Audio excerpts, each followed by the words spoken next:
They're glad they got rid of him. It is the epitome of sour grapes.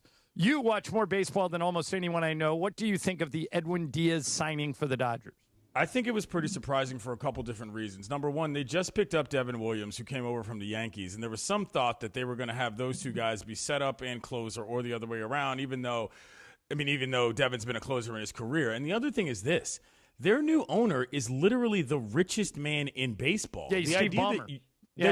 That you're losing players to money deals, I think, is something that a lot of Mets fans just hadn't really considered as part of the equation. So, I mean, listen, what does Diaz add to a bullpen like this? I think it's huge in a situation like what the Dodgers had last year, where it was like every time they went to the bullpen, there was a question. But I do think that this is the kind of deal that is emblematic of why the Dodgers are the Dodgers, is because they'll spend that money to get that player that other teams just plain won't. And that is ultimately, on a larger level, kind of the problem with Major League Baseball. So I have completely flipped a position today. You'll be surprised at this. It's a total flip-flop on my part. Yeah.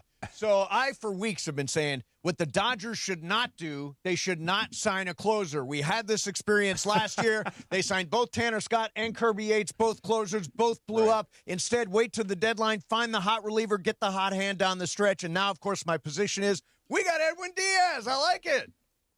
Well, I mean, I think, you know, the thing is the willingness to spend is as important as anything. And I was talking to Dave Roberts yesterday and his availability, and he was like, look, I don't even know what kind of rotation we're going to run. I told Travis and them this yesterday, which is we're not going to run a 6-man rotation. It's like, yeah, but you got 10 pitchers. Yep. So, like, how are you going to figure that out? And that's a great problem to have if you're the Dodgers. So, ultimately, yes, that's what you want. You want to have the option to say, we'll sit a guy even though he's fantastic. I do think it presents a question as to what happens with Sasaki now, though, because, I mean, you thought he was going to be the closer. You were just talking about it. What goes on now in terms of that guy's role going into a season is an interesting question. Just to be still relatively young. Just to be clear, I always thought Sasaki was going back to the rotation. I think John speculated, and I think a lot of people speculated that as a closer he could make sense after his success during the postseason. But to me, he makes more sense in the rotation, and obviously the Dodgers agreed with that. That's fair. Right?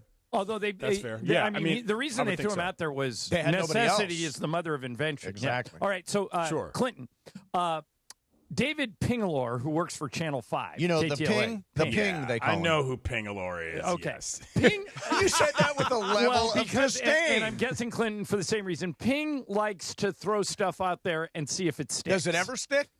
Not often. Oh, okay. But this morning, CY, Ping threw out a video that said the Dodgers are getting Tarek Skubal. Do you buy it? So I'd heard this yesterday, and I don't buy it. Did you hear it from the Ping? Did the Ping tell you about it? Well, no. Here's what happened. If you really want to know why I sort of rolled my eyes, is that a bunch of different people who know that I live in L.A., who I don't know, but they know me, rolled up like, do you know this guy? Do you believe this rumor? Does he have a track record? I'm like, okay, here we go. You know what I'm saying? And so there was an element of that was just like, listen, if they get Skubal, I mean, you know, do we get into an embarrassment of riches circumstance? Yes. Do I think they need Tarek Skubal? No. But I also feel that, again, the question of what they do with the pitchers they already have is as important to me as anything having to do with players that are not yet on the roster or the 40-man. For example, is Ohtani going to pitch in the World Baseball Classic? A serious question that Dave Roberts himself said he hopes he doesn't. That'll be Ohtani's choice. Another example, how often does Ohtani pitch anyway now that he is back to what he is supposed to be? And so, I know that transaction Twitter, as we like to call it in the NBA, John, is really one thing, but this roster for the Dodgers is good enough, as evidenced, by the fact that they won the World Series, that worrying about the guys you got, namely the age of the rotation players, is as important as anybody in the arm barn. So. Okay, the transaction Twitter, if you call it, for Major League Baseball, one that went by and we discussed off the air here for Skubal.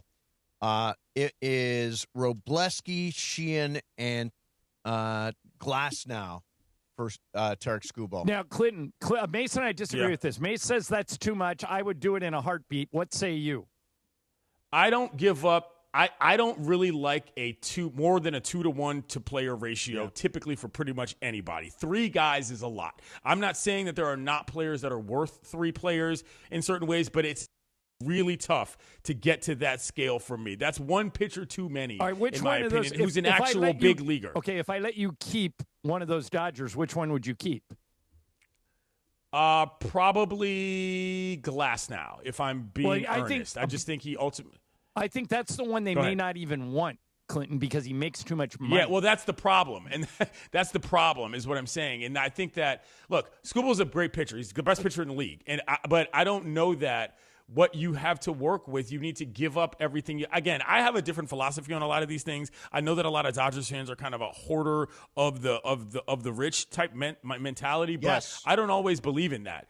And for a team that's already been successful, for a team that's already had injury problems with their arms, I'm not trading more guys for less guys because you've already gotten it done. We saw what happened earlier in the year during the season, Mace, which is they were running out of arms. And if you're running out of arms, that's a problem. You need more. And so I would be guarding for that as much as I would be trying to maximize getting every single player who's ever won a Cy Young in the past 5 years. All right, so Clint, I want to see if I can change your philosophy in the future, okay? Just keep this in mind. I want you to do this as you analyze trades as your job as a talk show host. In my life, wait, John's going to teach you radio. No, I'm not going to teach radio. I'm going to offer a theory, and he can either accept it or reject it. Clinton, go back over any major trade in any sport over the last 20 years. Almost without exception, not always. I would say 90% of the time. The team that gets the best player in the trade wins the trade. Just apply that to any deal moving forward, and I think you'll change your mind. Okay, but John, I'll say this. That hit rate is, in fact, lowest in baseball, though. Maybe. That's where things change. In basketball, that's 100% the case. In football, that's most likely the case. In pucks, trades don't happen all that often. I just, again, if you're telling me it's 3 players for Skubal and one of them is a minor leaguer or one of them is a prospect or a draft pick, or even one of them is Dalton Rushing, who I think is great. I mean, if you took Glasnow out and put Rushing in. Just 3 pitchers. I wouldn't do 3 pitchers. If you took Glasnow out and put Rushing in, would you do that? Maybe, but Rushing, I think, is a guy that's Rushing. Would you guys do that? I think Rushing is more a part of this future than people want to believe. Where? Dave talked about how he might get some spells at first base because Freddie Freeman's getting up there as a way to get him off his feet every once in a while. He actually discussed this out loud. Yeah. And so if that's the case, if there is an actual plan, again, no, I'm not just getting rid of guys just to do it. And I think that's why the question was asked, because a lot of people felt like Rushing was probably going to be on the block on a week like this. But if Doc actually sees a place for him in this situation, particularly with, again, the aging position players, I'm not touching it. I think the squad is fine, and Roberts does as well. And that's the person ultimately. I know that Chris doesn't, but ultimately the person that I trust. Come on, CY. I've told you. He's totally, I have flipped. Yeah. No, he's a Dave Roberts fan. CY comes into the morning show often during the Prize Picks Power Hour at 9 a.m. He knows I have flipped. I have reversed for Dave Roberts. You have reversed because you were forced to, not because you chose to. He says, 2 World Series is enough for me. Yeah. If the Dodgers start 10-20 next year, Chris will have a pitchfork with Dave Roberts' name on it. I bought too much gear now. Now I'm in. Yeah, you'll come in with X's over your LA gear. Clinton, we were talking about. I'm surprised you don't have a blow-up doll to shoot darts at. What'd you say? Sorry. We had another subject we were talking about is the concept of, and I hate to go here, but the idea of a salary cap. And Dave Roberts said, Dodgers be successful because we get the best people regardless of what constrictions are placed on us. Do you believe we are cruising toward a salary cap in 2 years, or are we cruising towards a work stoppage? Well, just to review for those who don't know, what happened was Dave on a podcast on Amazon said that he thought a floor was just as important as a cap, and he'd be willing to trade a cap for a floor because there's not enough teams that spend. So to be clear, so would I agree by the with way. him. Yes, I would too. Now, secondarily, the problem is this.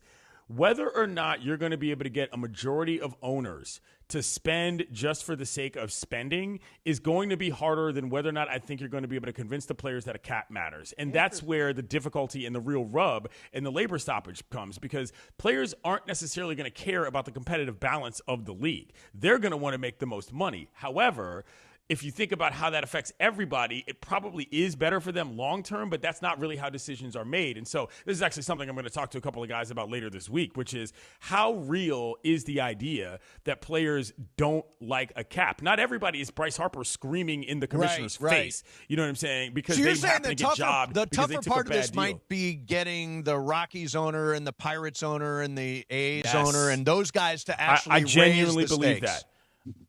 I don't think that as many players in their real heart of hearts have as much of an issue with the cap as people think. Conceptually, it's an issue. And if you really want to get into the numbers, there's a reason why Bryce Harper's so mad about this. It's because he's probably never going to get another max deal because he's played in a different way and he signed a contract before he went, when he left the Nationals, blah, blah, blah, it all shakes out. He's angry about it personally. But I really do honestly believe that if it came down to it, if it meant more guaranteed money for a lot of guys and it meant that not everybody had to be either a superstar or on a rookie deal that everybody assumed you were going to do well on, and it just meant higher median money, I think a lot of players would consider it. I really honestly do. Okay. Hey, CY, thank you very much for coming on. I'm sure you're having a blast. No problem. Nights in Orlando are wild, right?